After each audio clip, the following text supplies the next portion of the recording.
Buongiorno, oggi faremo un altro test di funzionamento dell'acceleratrice solare ad aria calda. Sono passati circa 2 mesi dal primo test in cui le condizioni meteo erano buone ma non calde come questo inizio luglio e in particolare faremo uno stress test, ovvero andremo a raggiungere la capienza massima teorica della nostra acceleratrice. Quindi ho recuperato 8 telaini, sono belli pieni di cera e andremo a vedere se riusciamo a scioglierli tutti in quanto tempo.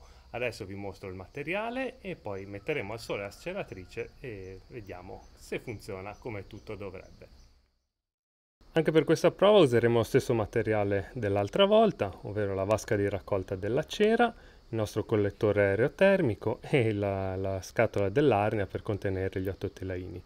Useremo sempre i 3 termometri per misurare la temperatura sotto la ventola, all'interno della vasca della cera e la temperatura ambientale.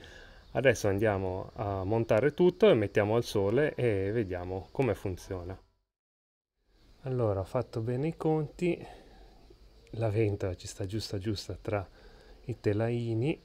Io ho purtroppo quelli con le orecchie che occupano un po' più di spazio, mi lasciano meno gioco. Comunque sono riuscito a fare bene le misure e adesso il collettore solare si chiude senza problemi sopra i telaini. Benissimo.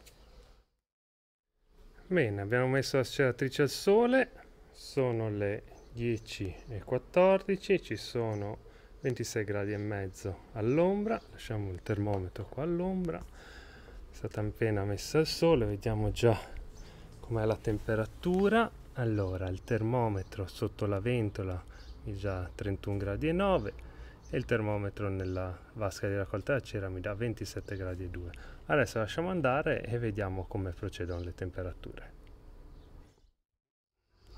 Ok, andiamo a vedere come procede la sceratrice. Sono le 12:45, sono passate circa 2 ore e mezza da quando l'abbiamo messa al sole. La temperatura ambientale siamo quasi a 30 gradi. Andiamo a vedere le temperature all'interno. Allora, sotto la ventola abbiamo 72 gradi, quasi 73. Nella vasca di raccolta cera abbiamo 54 gradi e 8, quasi 55, quindi abbiamo un po' più di 62 gradi in media di temperatura all'interno, quindi probabilmente la cera sta iniziando a sciogliersi. Mi aspettavo qualche grado in più, visto che siamo a luglio e il sole è abbastanza forte. Ad ogni modo ci sono 8 telaini dentro, quindi ci può anche stare. La ventola sta girando, è tutto a posto, lasciamo andare e teniamo monitorato. Bene, sono le 14:30, sono passate 4 ore da quando abbiamo messo in opera la sceratrice e le temperature si sono alzate rispetto al controllo precedente. Abbiamo 83 gradi che escono dalla ventola, mentre ne abbiamo 62,5 nella vasca di raccolta della cera. Direi che va tutto bene, dentro ci sono circa 70 gradi in media, quindi probabilmente la cera si è sciolta, si sta sciogliendo bene. La temperatura della vasca da cera non è altissima, quindi rispecchia probabilmente la temperatura della cera che si sta sciogliendo. Eccoci a un altro controllo delle temperature, si sono fatte ormai le 16:25 e temperatura ambientale di circa, si vede, 33 gradi e mezzo comunque.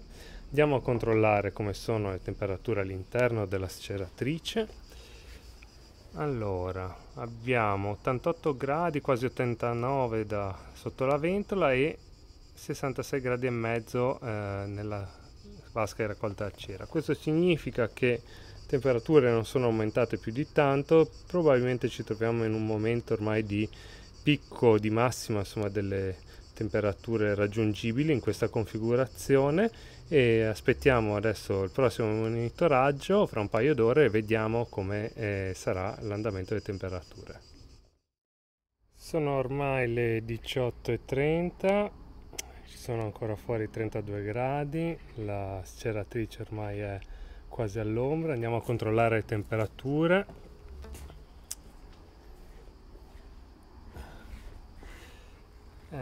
Sì, sono scese giustamente, abbiamo 83 gradi sotto la ventola e 65 però ancora nella vasca di raccolta della cera, quindi la cera sta mantenendo la sua temperatura e il sole sta diminuendo la sua forza, insomma il suo impatto sulla superficie del vetro, e quindi le temperature stanno abbassando. Allora andiamo ad aprire la sferatrice, perché direi che dopo 8 ore possiamo anche vedere cosa c'è dentro, e apriamo, vediamo se ha scerato tutto oppure c'è rimasto ancora qualcosa.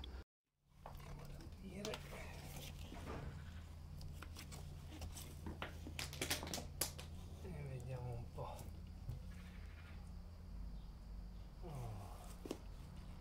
Che caldo. Beh, direi bene. Gran parte dei telaini si è scerata, anzi direi tutti i telaini si sono scerati. Qua sono rimasti le exuvie dei nidi, un po' meno, c'è parecchia roba sul fondo trattenuta dal filtro, e qua tutti puliti, molto bene direi. Ancora caldissimo qua dentro. Adesso lascerei raffreddare, vediamo poi di ripulire e di rimuovere la cera che è sotto. Da qui non la vedo, è sotto il filtro, quindi si è accumulata bene.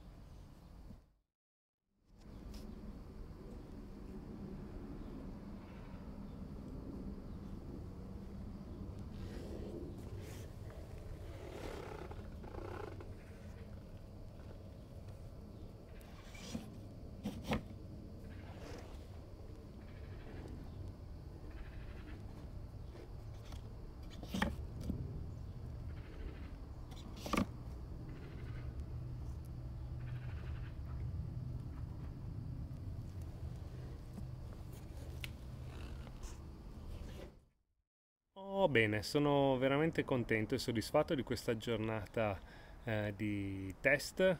Questi 8 telaini, insomma, li abbiamo fusi tutti, la sceratrice ha dato prova di funzionare alla grande e sono molto felice. Non pensavo essere riuscito a fondere 8 telaini in una giornata, e invece ce l'abbiamo fatto. E seconda cosa che mi rende molto felice è che tutta la cera è stata raccolta nella sua vasca, non è trasbordata, insomma la capienza era giusta per accogliere, insomma, la quantità di cera di 8 telaini, quindi molto bene. E altre cose adesso da analizzare un po' saranno le temperature, l'andamento della temperatura dell'interno. Ho dato una rapida occhiata ai grafici dai termometri, e non si vede un bello scalino nel momento in cui la cera finisce di fondersi e inizia appunto la temperatura a aumentare, quindi non sono in grado al momento di capire quanto tempo ci ha impiegato a sciogliere 8 telaini. L'unica cosa che so è che dopo 2 ore dall'avvio, della messa al sole, c'erano le temperature sufficienti per far sciogliere la cera. Poi comunque è andata 8 ore e adesso insomma ricontrollerò i grafici, ma magari un altro test ci potrà aiutare a capire il momento in cui la cera finisce di fondere, in modo tale da capire appunto i tempi necessari a fondere 8 telaini.